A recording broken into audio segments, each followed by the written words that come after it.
नमस्ते, म यति बेला रोल्पा जिल्ला रुन्डीगढी गाउँपालिका 7 बर्लाबोट स्थित छु र हाम्रो दाइ नन्दराम खड्का दाइले चाहिँ होलेरी खबरमा विभिन्न सामाजिक सञ्जालमा चाहिँ आएको थियो। सुन्तली आमाको घर होइन, घर चाहिँ जुन चाहिँ खरको छानो रहेको थियो। प्लास्टिकले खरको छानो चाहिँ प्लास्टिकले चाहिँ कभर गर्नुभएको थियो। एकदमै चुन्थ्यो र वैदेशिक रोजगारीको लागि चाहिँ उहाँ चाहिँ जाने भनेर भिजा लाग्यो भनेर चाहिँ जो चाहिँ यहाँबाट हिँड्नुहुन्छ, जब काठमाडौँ पुगिसकेपछि चाहिँ उहाँको भिजा क्यान्सल भन्ने चाहिँ आइसकेपछि उहाँ फेरि यहाँ हुनुहुन्छ र निराश भएर चाहिँ जुन किसिमले होइन उहाँले सुसाइड गर्नुहुन्छ, आत्महत्या गर्नुहुन्छ। यो एकदमै यो दर्दनाक अवस्था भनौँ न होइन, जो चाहिँ त्यसको कारणले गर्दा सुन्तली आमाले चाहिँ आफ्नो छोरा गुमाउनु पर्यो, जो चाहिँ उहाँले चाहिँ आफ्नो पति गुमाउनु पर्यो, अनि उहाँले चाहिँ आफ्नो बुवा गुमाउनु पर्यो। एकदमै यो कष्टकर होइन।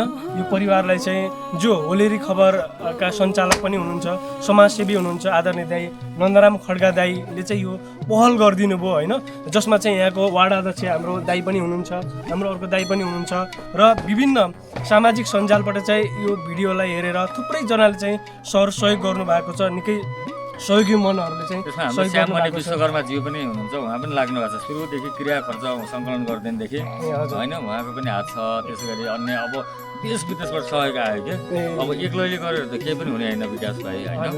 अब हामी त एउटा माध्यम बनिदिने यहाँ छ है भनिदिने हो, तर सुन्तली आमाको लागि देश विदेशबाट जसरी दर्शकहरूले मन खोलिदिनु भयो नि, त्यसको लागि चाहिँ म आफैलाई ऋणी महसुस गरेको छु होइन। एकदमै धेरै महान काम गर्नुभएको छ र एउटा रुन्डीगढी गाउँपालिकामा चाहिँ यस्तो मान्छे जन्मिनु आफैमा एउटा गौरवको कुरा हो।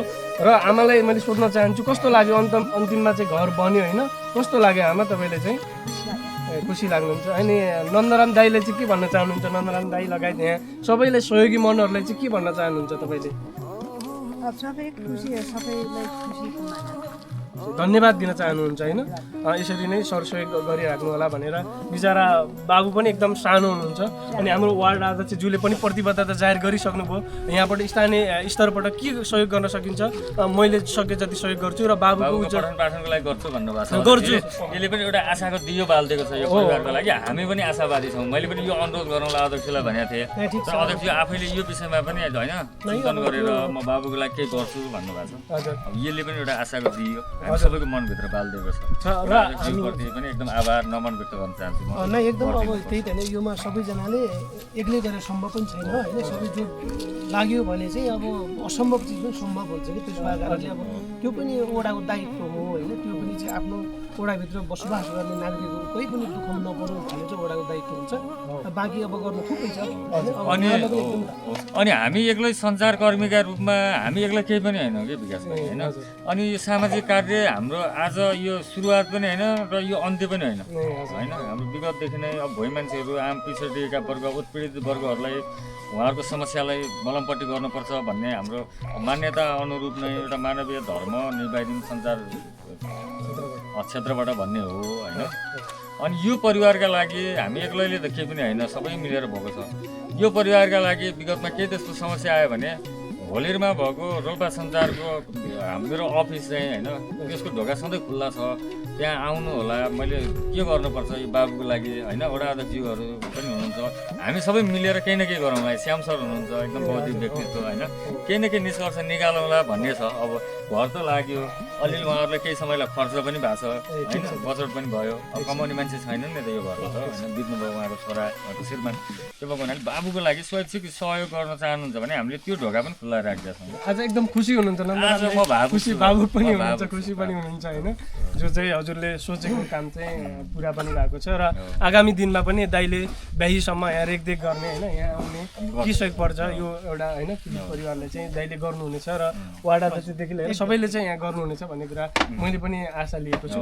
सबैजनालाई धन्यवाद छ। अन्तिममा केही छ दाइ? अन्तिममा त अब सबैजना मिलेर युनिटीमै अब बल हुन्छ होइन। त्यो भएको हुनाले मानवताका सवालमा हामी राजनैतिक भावना भन्दा हामी विभिन्न त्यस्ता विभेदयुक्त विचारबाट भन्दा माथि उठेर शुद्ध मानवता भन्दा पर अर्को धर्म होला र अध्यक्ष छैन होइन।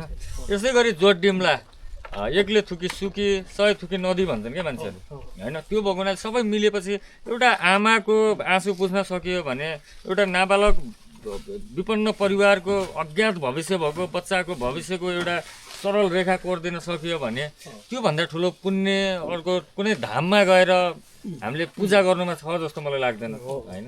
त्यो भएको हुनाले महाकवि लक्ष्मीप्रसाद देवकोटाज्यूको एउटा कृति छ क्या, देखिन्छ इस त्यो कुन मन्दिरमा पसेर त्यो हाँस्छ शुद्ध मन आसनमा बसेर भन्ने म त्यो सम्झिन्छु क्या होइन।